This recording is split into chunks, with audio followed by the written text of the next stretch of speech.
Good morning, everybody, and welcome to our first Yardstick webinar of 2025. How did that happen, eh? 2025.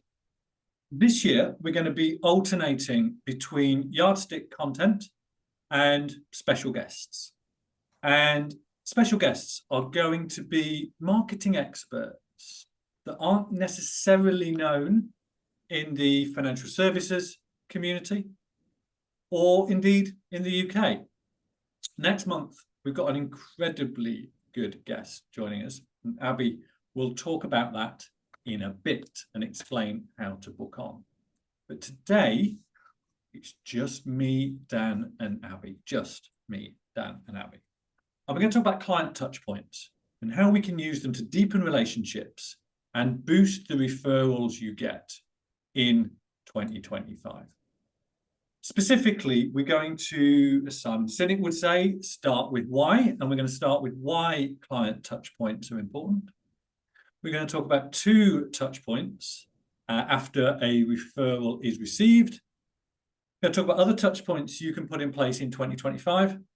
And we are going to just one slide at the end to talk about things like habits and processes and other top tips for helping you turn what is essentially some ideas today into action that will benefit your business. So this is going to be a really practical session where hopefully you're going to have some things that you can add to your to-do list.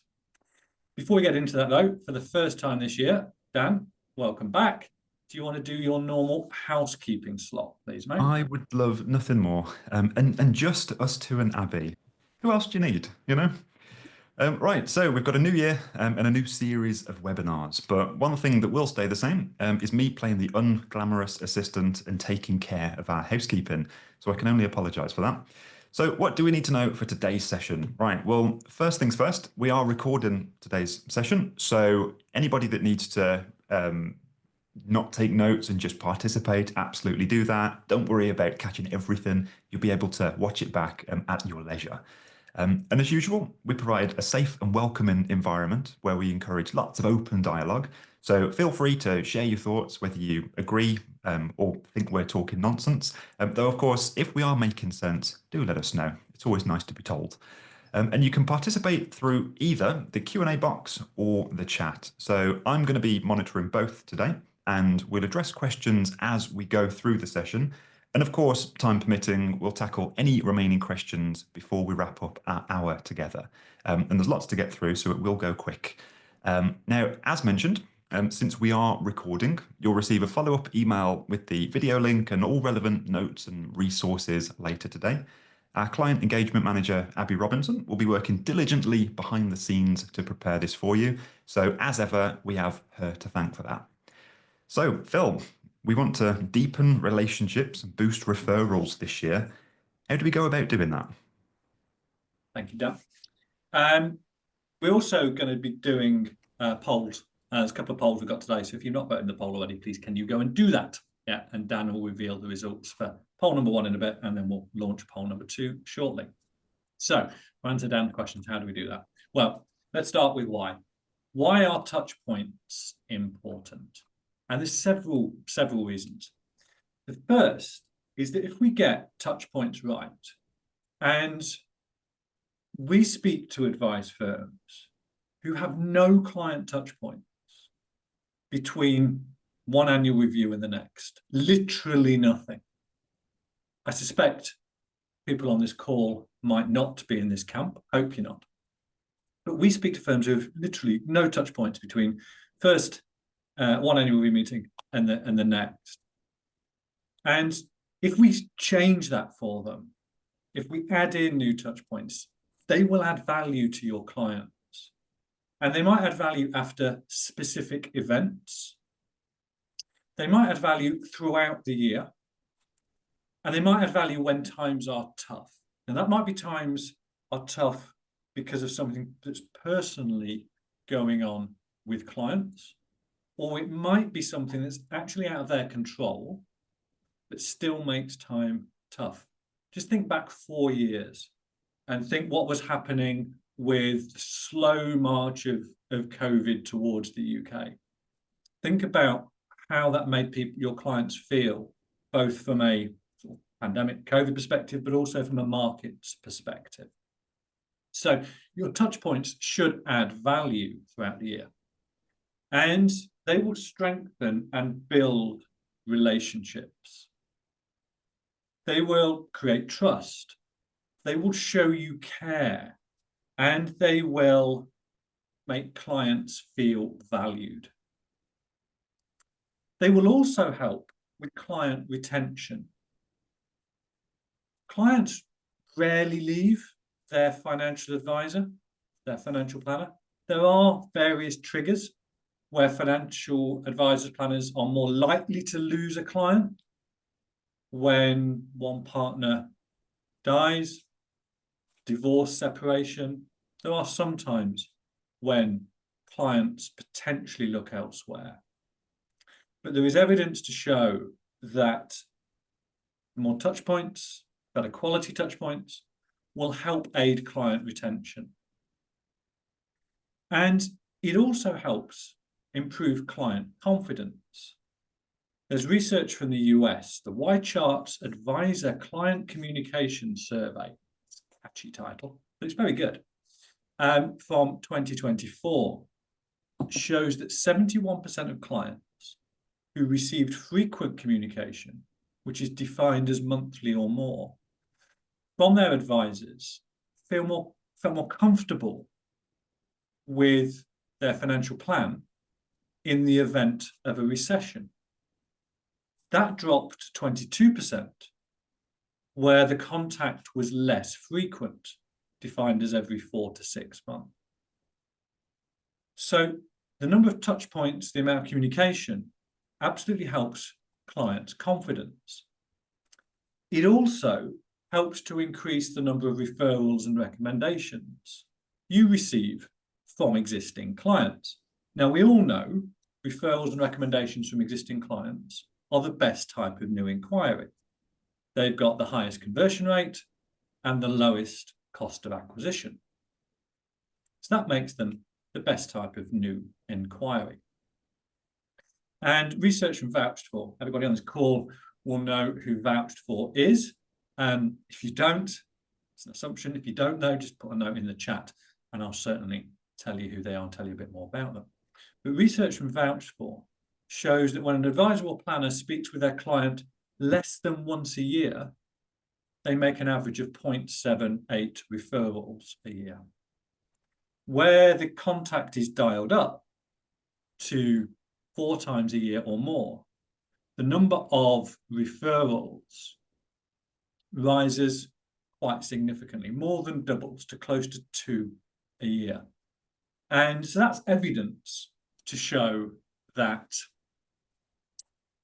touch points are linked to the number of referrals received. Anecdote from a firm we were speaking to before Christmas, and they were one of the firms who there are no client touch points between the 2 annual reviews. And their referral rate was tiny, teeny tiny. I forget the exact numbers, but they'd had something like 2 or 3 client referrals in the past year from 250 client households. It was absolutely tiny. And you see what you want to see, don't you? But I do believe there is a link there, shown anecdotally and evidentially through what Vouched For are talking about. And then, just to finish off on that point, back to the Y-Charts study, 81% of people said increased frequency and or increased personalization of communication with their advisor improved the likelihood of them making a recommendation. And then I thought this was fascinating as well, that 81% rises to 89% for clients with more than $500,000 of investable assets. So whether you're aiming your touch points to help client retention, increase the number of referrals and recommendations you receive, to add value, to deepen the relationship, to provide reassurance to clients in tough times, there are just so many reasons to get these touch points right. So that's the why. We're going to move on to the how in a second, but Dan, there's a couple of things going in the chat. Is there anything that we need to deal with now? Yeah, for Karen's benefit, just give us a few sentences on who vouched for are. So vouched for is the sort of pithy TLDR version. Is vouched for is TripAdvisor for financial advisors. TripAdvisor for financial advisors and planners.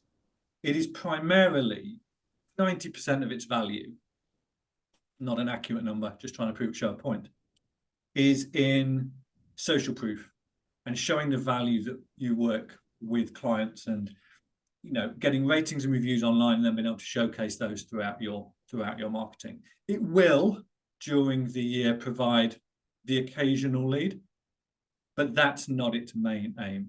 Its main aim is as a ratings and review platforms and as a companion platform to Google. So that is what vouched for is. Abby, we've probably got loads of stuff on our website about what vouched for is and its position. If we can maybe put some stuff in the follow-up, that'd be cool. Anything else, Dan? No, as you were.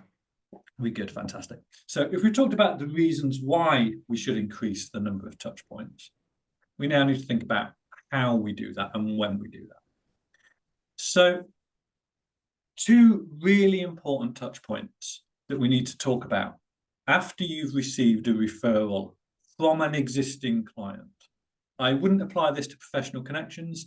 For me, this is about after you've received a referral from existing clients. If anybody wants to talk about how we would suggest you do this with professional connections, absolutely happy to do that.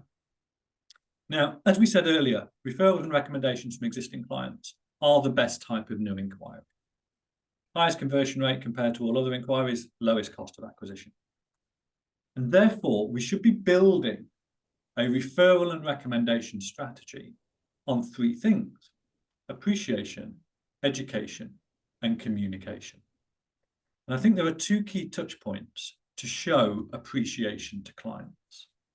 Touch point number one is after the referral has been made. I believe strongly that after the referral has been made, you should say thank you. We did some research last year. 6% of advisors admitted to not saying thank you to clients when the referral was received.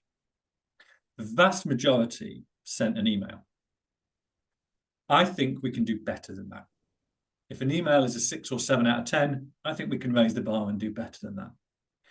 And that's why we believe strongly that when a referral is received, you should send a handwritten thank you card to the client who made the referral. A few reasons to do that.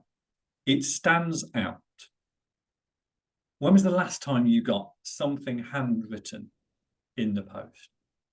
Here at Yardstick, we got 2 handwritten envelopes last year. One was a thank you card from those lovely people at Portfolio Metrics for saying thank you for me speaking at one of their events. And the other was an offer to find out whether we're interested in selling Yardstick, which we're not. But out of a pile of posts of all sorts of different things, bills, junk, all sorts of different things, those 2 handwritten envelopes really stood out. And I opened them first before the rest of the mail. And I would imagine most people would do the same.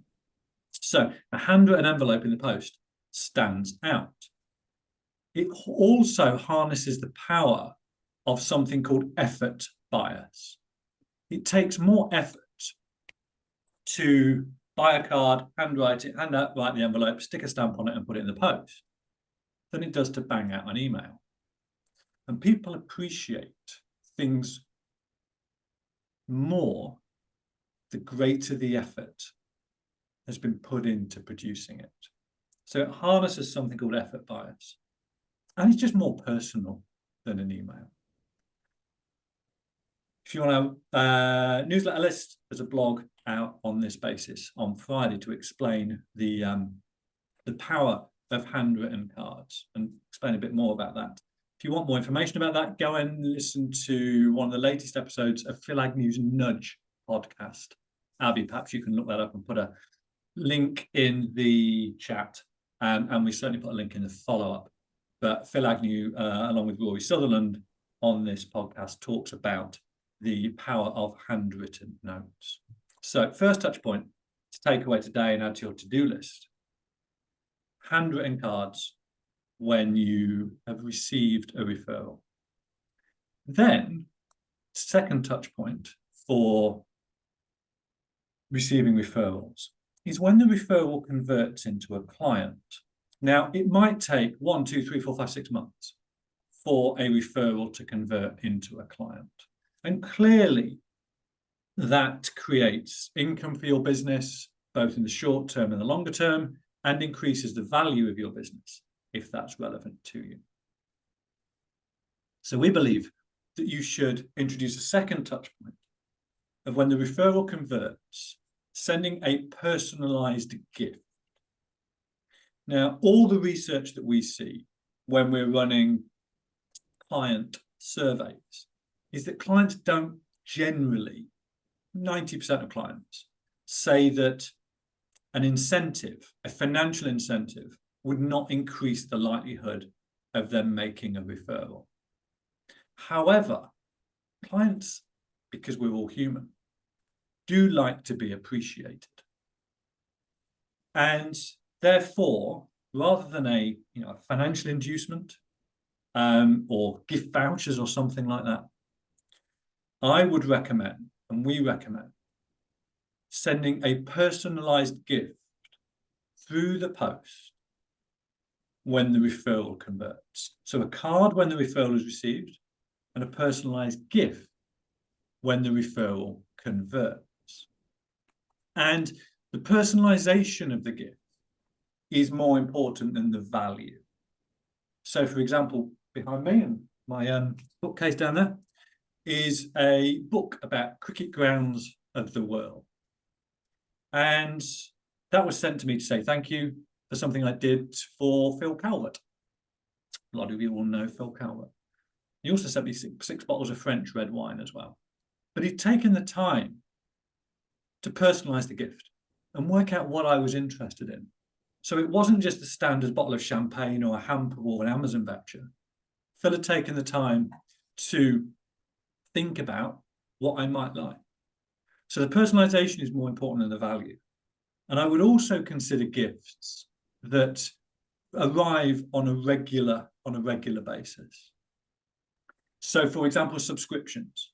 If you know your client is into motorbikes or bird watching or books, send them a regular subscription that lands on their doormat once a month for 6 months. Might be wine, whiskey, coffee, but something they'll enjoy.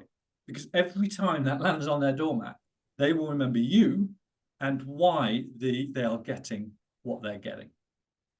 So gifts when the referral converts, not incentives. Consider the gifts that provide sort of regular reminders about why they're getting it.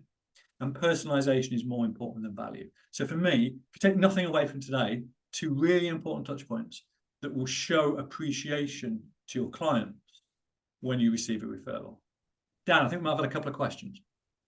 We certainly have, yes. So we'll start with Robert's question around sending a gift.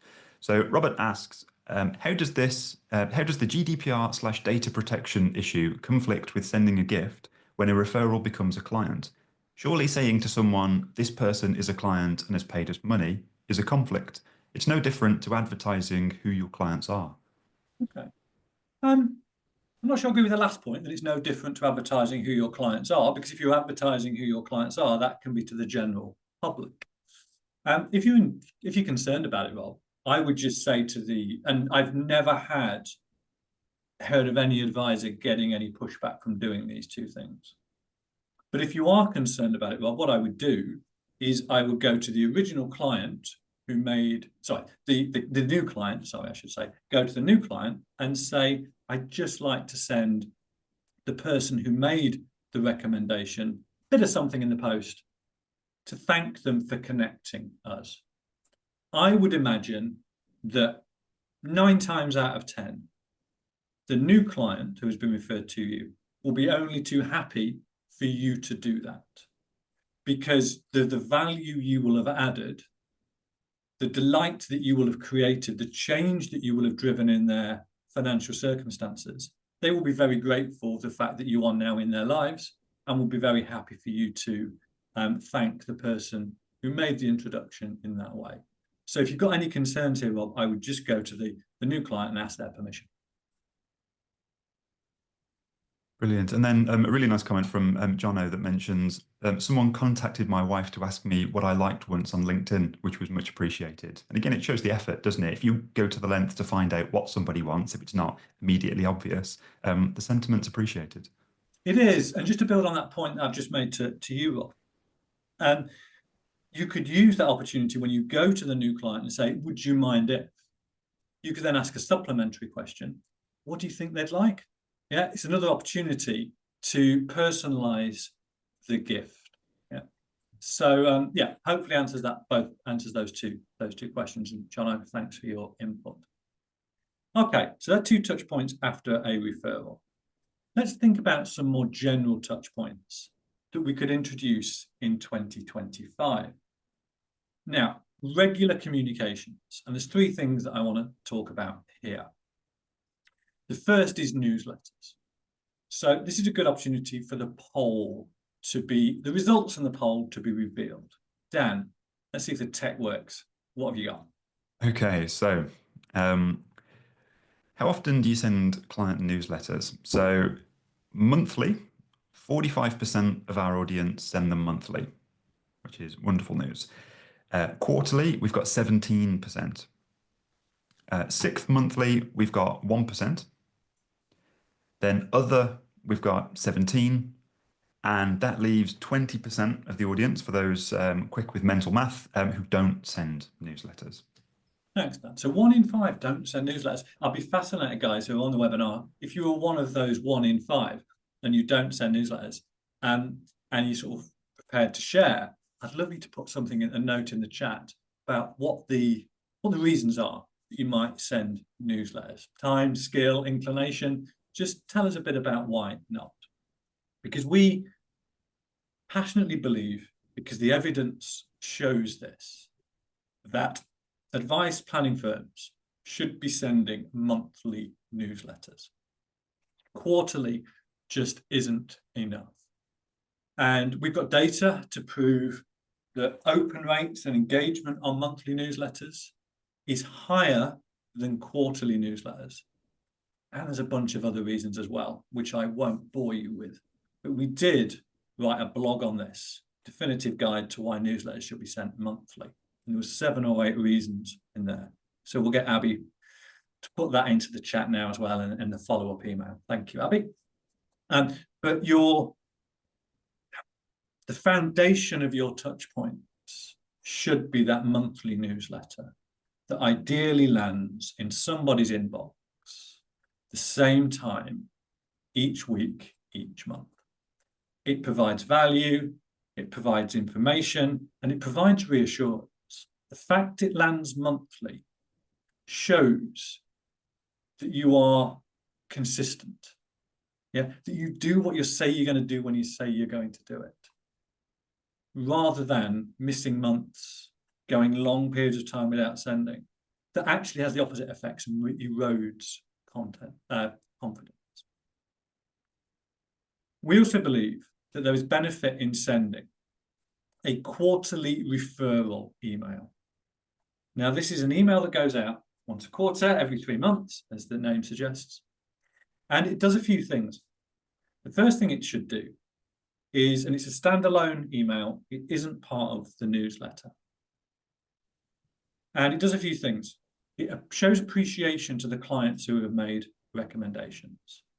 Name checks them, just first name.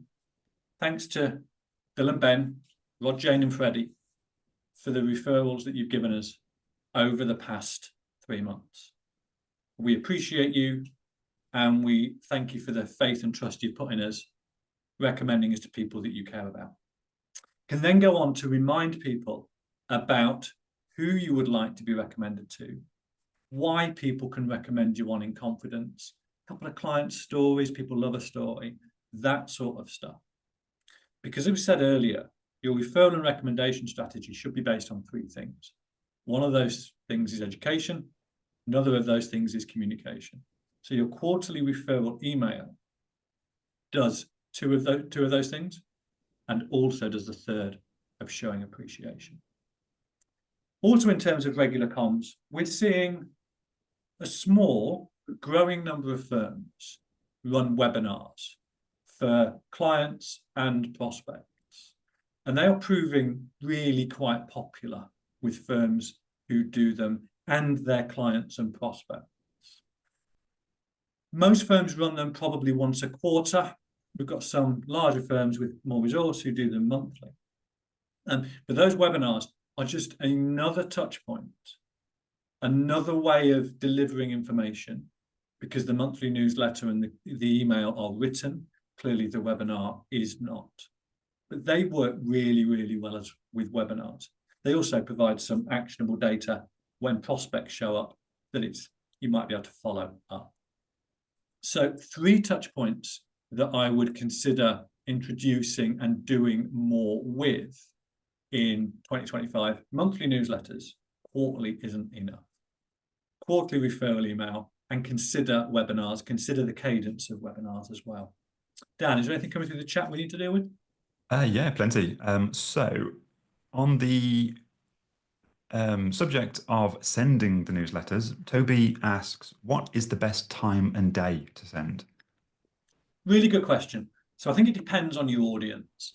If your audience is a B2C audience, so business to consumer, you're sending it to your clients, then we tend to go Saturday morning at 8, 9, or 10 in the morning, something along those lines. The logic being that some people are still on emails, whether it's their phone or they're doing a bit of work early on a Saturday morning. You know, you might be stood by the side of the rugby pitch while your kids are playing rugby. You might be sat in a cafe while they're in swimming lessons, that sort of stuff. And also, it's probably likely to be top of inbox or still towards the top of the inbox on a Monday if they open their emails then. So if it's B2C, that's the time we tend to go. If it's B2B, tend to go Tuesday, Wednesday, or Thursday. Midweek, again, fairly early in the morning, 7:30, 8 a.m. There is an exception to that, of course. Yardstick we send out on a Friday morning. Yeah. I'd avoid Thursday afternoon. A lot of stuff goes out on Thursday afternoon. I'd avoid Friday afternoon. A lot of stuff goes out there. But we're doing some work at the moment, actually, because we've got a huge amount of email data, and we're doing some work just to retest those 2 hypotheses, and we'll report back later in the year on them. Brilliant, thanks, Phil. So next we'll go to Emma, who says, what do you think is a maximum amount of comms before you become annoying? We have debates around contacting ad hoc on top of monthly. That's a lovely segue into my next slide. So I think you need to be led by the data here. Be led by the evidence and the data, not your gut feel.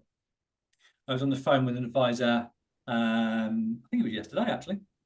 And he said, I don't send a monthly newsletter because I don't think my clients will engage with it. They won't open it. So we had a conversation about how his clients are different to all the other firms that we work with and their clients. And you know what? They're not different at all. Yeah, they're exactly the same profile. And our data shows if you're sending newsletters to a database that's entirely made up of clients, you should be getting an open rate of 70 to 80%. So to answer that question though, about how do you know, be led by the data. Test different things. Test ad hoc emails as well as monthly. See what land. If they land, do more of them or keep doing them. If they don't land, change them or stop doing them. But be led by the data, not someone's gut feel, myths, misconceptions, limiting beliefs. Look at the data.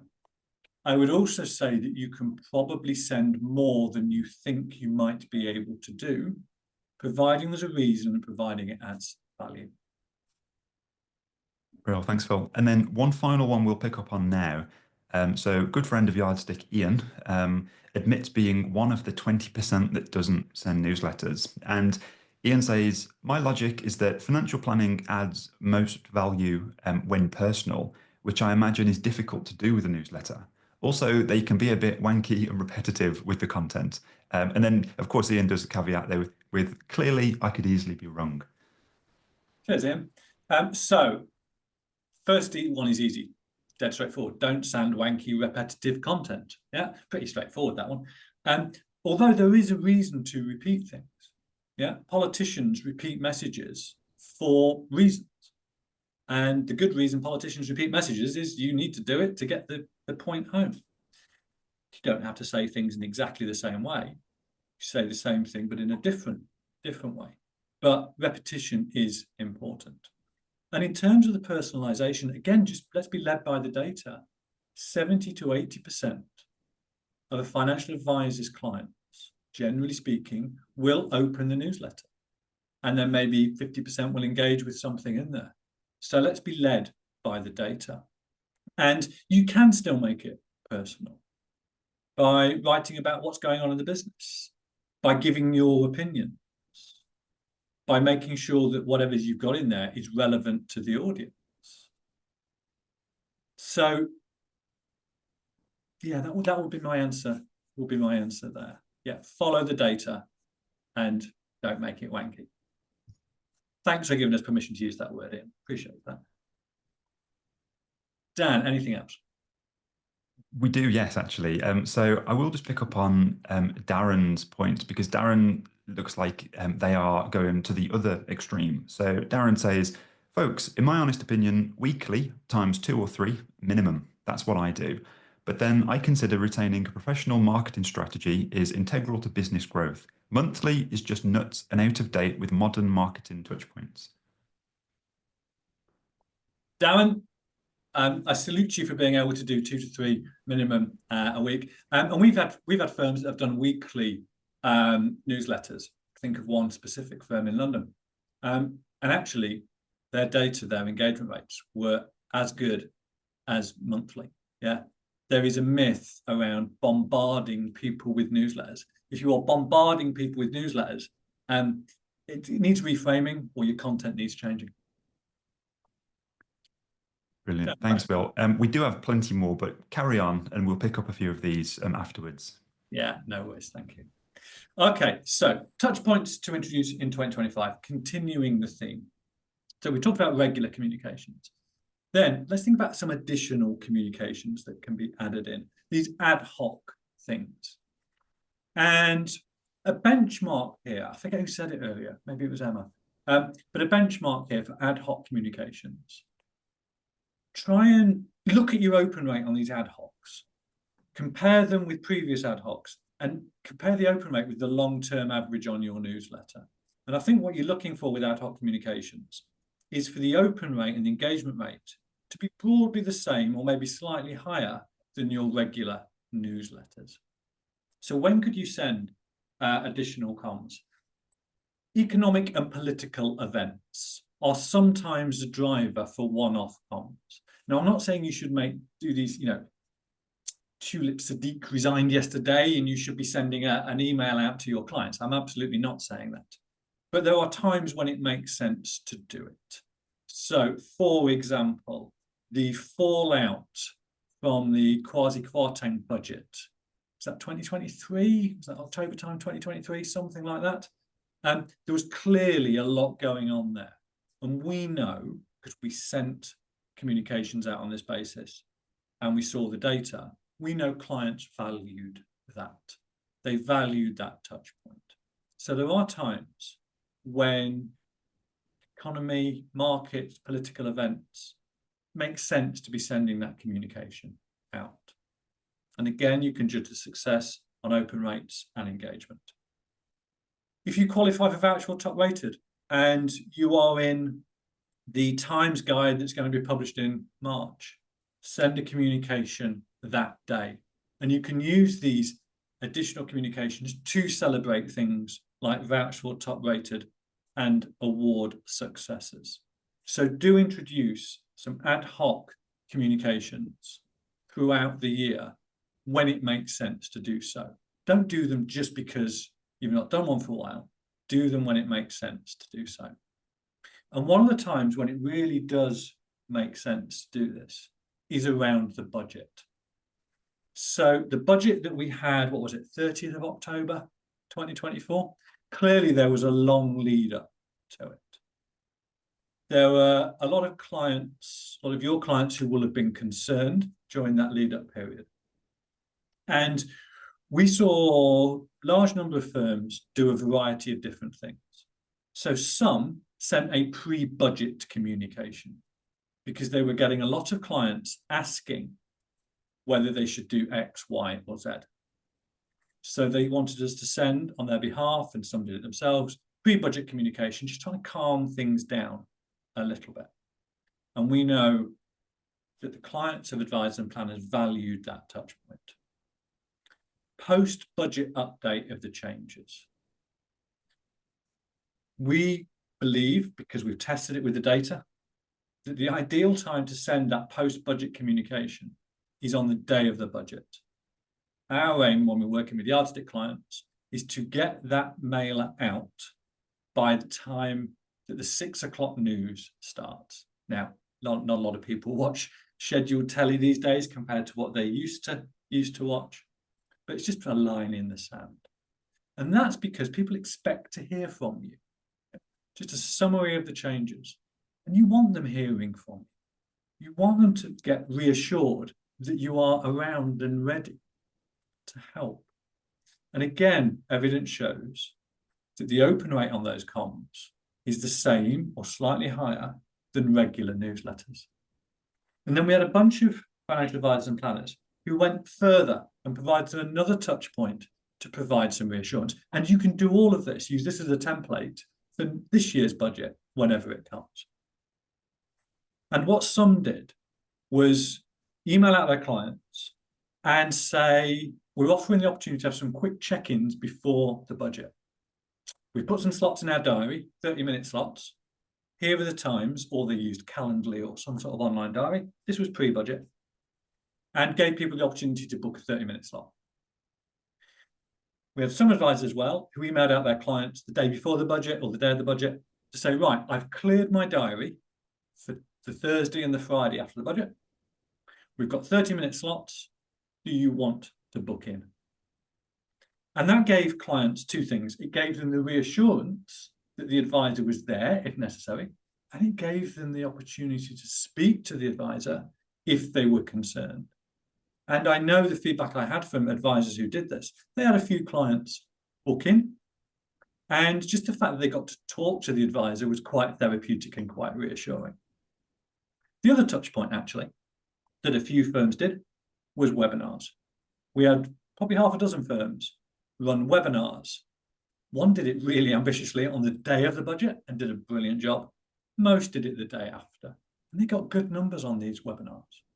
So just think about your budget strategy and the touch points for next year. Dan, any questions that we need to deal with now? Keris mentions that they sent pre-comms, post-comms, and held a webinar to talk clients through the changes, and they report that their clients were really happy with the approach. So those that do it tend to yield good results. Yeah, I completely agree. The feedback we had from advisors on whether it was pre-comms, post-comms, clearing the diary or webinars, their clients felt reassured and that the advisor was on the case. Lovely. And Paul mentions that the Trust Kwarteng budget was 2022. Where's all the time going? Wow. Is it that long ago? Wow. Okay. Next. Significant market volatility. Subjective term, you decide. The key here is to understand the difference between, I think, personalization and generic. So you will know that some of your clients are more nervous and more sensitive to market movements than others. You will also know that some of your clients will actually get spooked if you get in touch with them. And it'll have the opposite effect when markets are volatile. So really important touch point, quick check-ins with the clients that are sensitive to markets when they move negatively, and knowing which ones to speak to and which ones not to speak to. We did a webinar on this. Abby, you're working hard today. There's a webinar on this way back that we did with Brian Portnoy and Neil Bage. It's really good on this topic. Perhaps, Abby, you could do the honours and look it up and stick it in the follow-up email. One-off emails, again, are a really good way of just getting content out there to provide reassurance, but also continue that client education and coaching of avoiding knee-jerk reactions. Talk about other things like time in the market, etc. So one-off emails can help as well. And we've seen some firms during times of market volatility just jump on a webinar, a flash webinar, 24 hours notice, or we're online tonight at 7 p.m. Come and talk. You do have to be careful with this stuff, yeah. But I know that because it's one of the questions we ask in client surveys, we ask about comms that were sent around COVID time, market volatility that was caused after the Ukraine crisis started. And we know clients feel reassured when they get some of this stuff. But do go and watch the Neil Bage and Brian Portnoy webinar. End of tax year. You could, as the tax year comes around every year, send kind of anything you need messages from us. Tax year is 8 weeks away. Is there anything you need from us right now? Most of your clients will say, no, there's nothing I need. But they'll appreciate the touch point. They'll appreciate the check-in. Could be a quick email. Could be a quick phone call. And one of the things that we'll talk about shortly is the fact that this stuff doesn't necessarily just have to come from the advisor or planner. Yeah, we can introduce other members of the team to deliver these touch points. So tax year end comes around every single year. Those little messages, anything you need from us, anything you're concerned about, any paperwork you need for your accountant, that sort of stuff. Just quick check-ins. As I say, most people will say, no, nothing I need, but they'll appreciate the effort that you've made. Then special occasions. So talk about birthdays and Christmas cards here, question mark, question mark. Dan, let's see if the tech works. Do you want to try the poll again? Yeah, absolutely. So I'm deploying the poll. Let me know if that has has worked. Look at that. So what we're asking here is, do you send physical birthday or Christmas cards to your clients? Really interested to know the answer to this. I have some theories, want to see whether they're true or not. I'll come back to the answer to that in a minute, Dan. So some advisors, and we'll find out how many in a minute, send birthday cards or Christmas cards to clients. But I think we can get even more creative here. And examples of that might be your client says, doing the annual review, and they say they're going on a great holiday. They're heading to South Africa, Australia, Far East, holiday of a lifetime, that sort of stuff. Get back to the office, pop onto Amazon, send them a rough guide to wherever they're going. Yeah, quick note, really thought you might like that. Again, just points of contact, touch points. Marking significant events in their life. So retirement or a business sale. Again, marking that with card, personalized gift, that sort of stuff. Landmarks of their children. I think advisors and planners can get much better with this. It's a common theme that wealth will soon be passing down in an unprecedented amount from one generation to the next, or might even skip a generation. So we speak to a lot of advisors who want to get closer to their clients' children or grandchildren. Now, one of the things you can do here is start marking landmarks in their clients' children or grandchildren's lives. Now, what might that be? That could be graduation from university, A-level results, passing a driving test. Yeah, it shows that you're listening, shows that you're taking stuff on board, and people will appreciate those touch points. You've then got significant personal anniversaries. So that might be things like wedding anniversary. Could be the anniversary, as it says on the slide there, of the client engaging with you. Yeah, you've been a client for 10 years. Just want to say thank you. Yeah, every year, Dan, you and you, Abby, we send little messages to each other about your work anniversary at Yardstick, and it just marks time. It's a nice thing to do. So the anniversary of a client engaging with you is something else that you could be marking. You don't have to do all this stuff either. Just want to put some ideas out here that you could do. So Dan, poll answers, and I've seen some stuff going through on the chat. Yeah, so this is where we wade into the subjective, isn't it? Because people have lots of strong opinions about cards and sending and stuff. So In terms of the poll, 48% of our audience send none. So no physical birthday or Christmas cards to the clients. Then 20% are both birthday and Christmas. 22% are Christmas only, which leaves 10% birthday only. And then we've got a few messages in the chat. So Tracy's got a really nice idea where they use magic moments and sends gifts to clients for special events and special birthdays, which is nice. Howard says there's nothing worse than digital cards. So again, we wade into the subjective. And then Chris mentioned they used to send Christmas cards, but now they've taken to an email with a charity donation instead. So quite a few ideas floating around, which shows the myriad of opinions, doesn't it?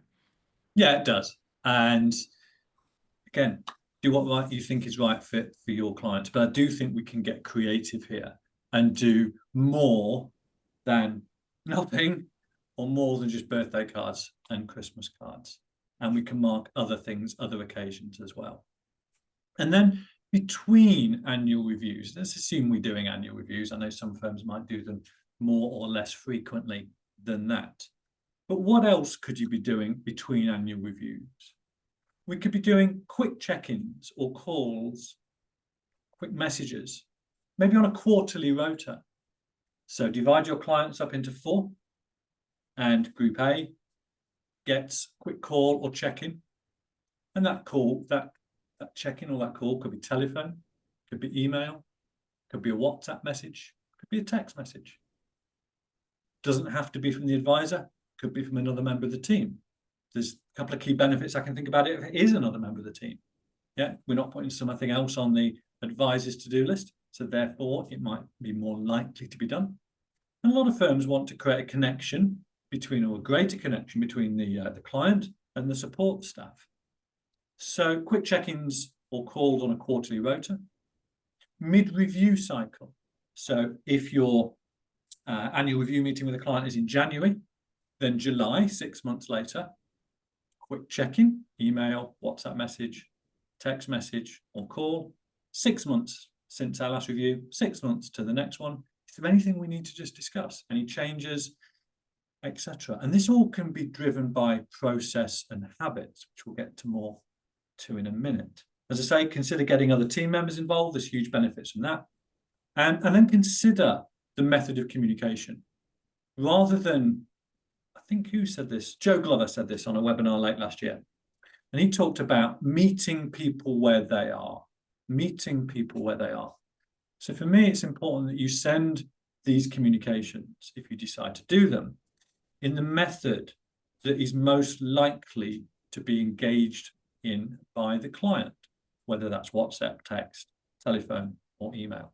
But those quick check-ins, I think, can be incredibly powerful. A process can be built to deliver them, and time can be allocated to do them.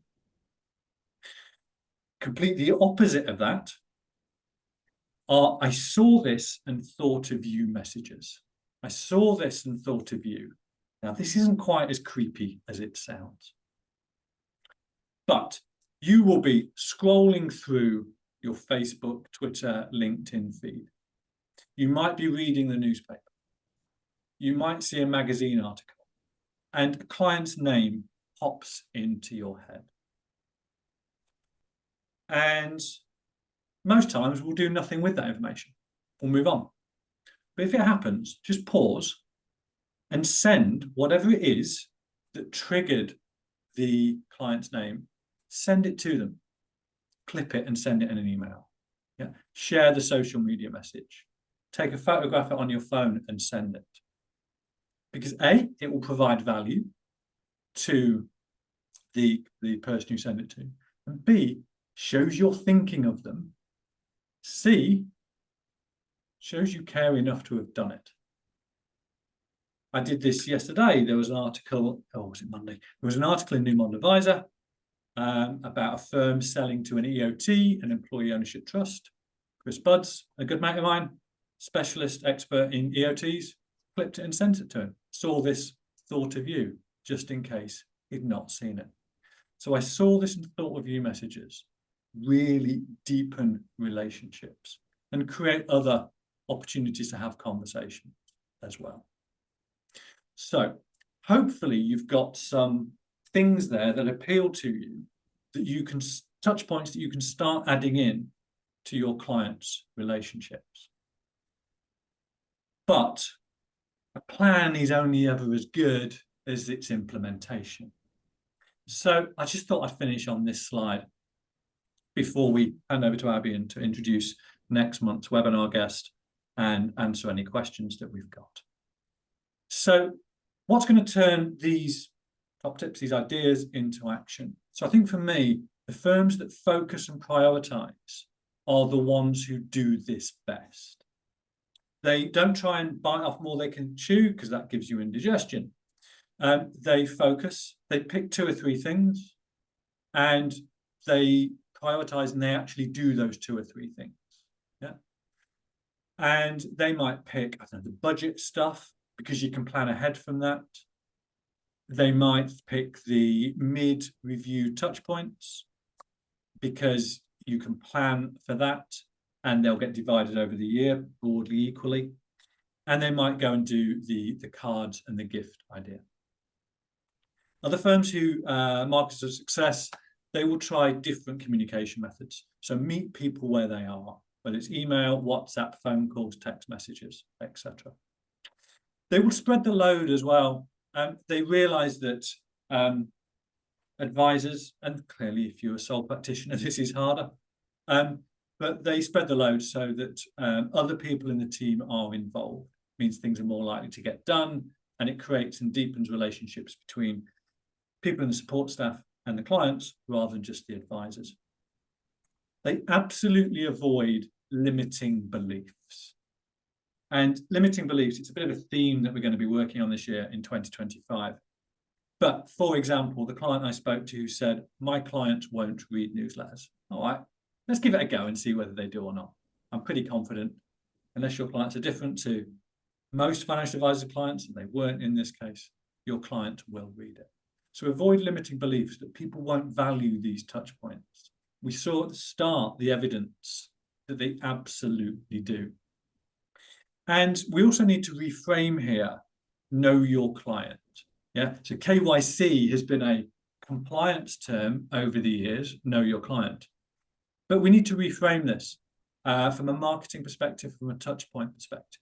You know, what clients might value in the way of gifts to show appreciation, what those key dates are in their lives, what's going on in their children's lives. That soft stuff. You might pick up on some of it in meetings. You might pick up upon some of it in their homes. You might pick up on some of it from following their social media. That's a really good source of information about these softer things going on in your clients' lives. But do reframe the whole know your client piece. So, covered 3 things today. The why is this important? The how, hopefully some ideas that you could take away, touch points you can introduce into your business. And then some top tips to turn those ideas into action. We'll come back and answer some questions in a minute, and clearly everybody will get the recording from today. But I want Abby to tell you about our special guest for next month. Thanks, Phil. And I know you'll have already got the message scheduled, so it's totally unnecessary, but it is my 3-year anniversary on Friday. So I know you're way ahead of the game on that one. So next month, this is very exciting. If anybody is an avid user of LinkedIn, uses LinkedIn to get their financial services marketing tips, then you will have heard of Samantha Russell. She is an expert on branding, digital marketing, inbound lead generation, specifically for financial advisors and planners, much like us. Samantha's based in the US, so next month we will be going live a little bit later than usual. It's February 19th, 2 p.m. and she's moving to London for 4 months from April. So if anybody really enjoys the webinar, wants to arrange a bit of an in-person meetup, then she's already said she's very keen for that. But next month we'll be hitting the ground running with guest webinars, talking about lead generation tactics, what you need to have on your website, why social proof is really important, and the issues that you need to avoid on social media. So once I've finished gathering, I will put the link in the chat, and of course it will be in the follow-up email, which is getting pretty chunky after the session, which is great. Been lots of questions, lots of relevant things that have come to mind. So don't worry, they are all in the follow-up if you've missed them in the chat. And just before I come to your questions, which I can see flooding in, can we ask a favour? This is our favourite touch point of all, which Phil failed to mention, but Google reviews is, yeah, if you want to leave us a Google review, we would be massively grateful. We're going to be talking about social proof with Samantha next month. It's hugely important, both for you and us. So because these webinars are always free, we would be really, really grateful if you could take a couple of minutes just to give us some feedback. We did a webinar survey at the end of last year, and we got some great ideas from that. So we use Google reviews in the same way. They help us improve the sessions moving forward. So the link I'll put in the chat now. It will be in the follow-up email. And yeah, just thank you for all your questions, which we will now get to. Thank you, Abby. So if anybody wants to stay in touch with the Yardstick, find a bit more about what we do, go and look at the yardstickagency.co.uk, our website. Go and look at us on LinkedIn and on X. Probably a bit more active on LinkedIn these days than X, but do go and have a look there. Right, Dan, questions? Okay, where shall we start? So let's ask Scott's question from a while ago. So Scott asked, does your advice change for mortgage and or protection advisors, as their content they can use in their newsletters is less dynamic than for full financial planning firms? For example, someone locked in on a 5% fixed rate is probably not too keen to get a newsletter from me saying they could get a new deal at 4.5%.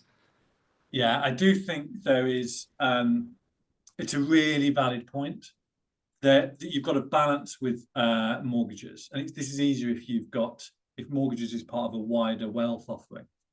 But I do agree, if someone's just signed up to a 60-month fixed rate, that it is harder to find meaningful touch points during those 60 months, those 5 years. I think you can do it.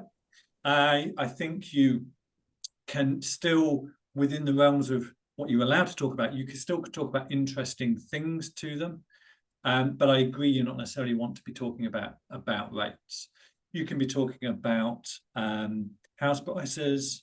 You could be talking about things going on in the local area, things going on in your business, etc. So I do think that you have to reimagine those touch points and do them differently to a firm that provides a service where they meet the clients once a year. But I do think it's incredibly important you do it, because clearly you want the client coming back to you at the time of the deal running out or moving house, rather than going to a different mortgage broker, the estate agent's mortgage broker, or just doing the switch with the existing lender. So I agree it's harder, but I still think it's doable. Brilliant, thanks. So the next question, I imagine the answer would be, let's have a chat. But if anybody else is thinking of the same question, I'll read it out for their benefit. So this is from Ravenska, who says, we currently send out a monthly newsletter through Yardstick. Do you think it would be well received by clients if we started sending out a weekly email as well? These emails would focus on current issues while linking back to our services. I think it depends on what you say in them, Ravenska. I think that the weekly cadence, fortnightly cadence, monthly, 6 monthly, etc., is probably a bit of a red herring in terms of that question. I think it depends more on what you get. So, for example, daily, I get a message that lands in my inbox from Seth Godin, because I'm on his newsletter list. I love it. Yeah, I read it, I get it. I get a weekly email from James Clear. Love that, read it. I signed up for an event, or to be on the priority list for an event about 10 days ago, and I got deluged with stuff. Yeah, it provided no value at all, and I've unsubscribed. So I think for me, this is more, the relevancy of the content is really important. As a side note to that, I get the Andy Bounds Tuesday email, and ever since he's been on the webinar, I can't not read it in his voice. So it's it's quite trippy now. Right, next question is from Joanne, who asks, what are the rules around GDPR/data protection when contacting clients? Do they need to have consented to marketing for email newsletters or personal emails, or those cards we were referring to earlier? Cards dead straightforward. GDPR doesn't cover things going through the post, so that's dead straightforward. Most advisors in their privacy policy will use legitimate interest as the legal basis for processing data. Processing data being sending a marketing email, a newsletter, etc. But clearly, if somebody unsubscribes, then you can't send it to them. Brilliant. Let's go for Robert's question next, who asks, if we start to send newsletters, I assume we would have to go through an exercise of checking all client data information. Also, if clients have previously or historically opted out of marketing, should we take them out of any marketing lists? Okay, so working back, if they've previously unsubscribed, yes, I think you should. I think you should respect their wishes. As I say, most firms use legitimate interest, but if they're previously unsubscribed, I think you've got to respect their wishes. And yes, you need to make sure that your data is clean. And I would suggest that there are 3 data points that are really important to be sending a newsletter effectively. Correct email addresses, the right salutation. So if we sent a newsletter to Daniel Campbell, Dan, you think it was a bit weird. If we sent it to Dan Campbell, that's your name that you go by. Same with Abigail and Phil. So yes, you need clean data. I would remove anybody that's unsubscribed, and most advisors will rely on legitimate interest. Yeah, if anybody called me Daniel, I'd think I was in trouble. Right. Quick question from Darren, who says, I've considered creating a Substack. Do many advisors currently use this as a way to write articles or blogs? No is the short answer. And again, this is about meeting people where they are. And as Joe Glover rightly said, and we know some advisors, take social media, for example, we know some advisors have a preference for this channel over here, but their clients are on this channel over here. Yeah. The advisor needs to move to this channel where their clients hang out. Yeah. So meet people where they are. Brilliant. And then the final question is a question from Paul to me saying, let's hear your Andy Bounds voice, Dan. The answer to that is no, because I'd probably need another 8 cups of coffee to do that any justice. So maybe one day, but today won't be that day, I'm afraid. So swiftly moving on, I think that's all of our questions. So unless anyone's got any final ones for us to sweep up, let's call that a day.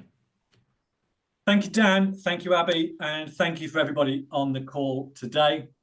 Really appreciate you being here. Really appreciate the questions. It always makes it more engaging and interesting. Abby has got a long email to write. We'll see you all next month. Cheers, everybody. Bye-bye. Take care, guys. Bye.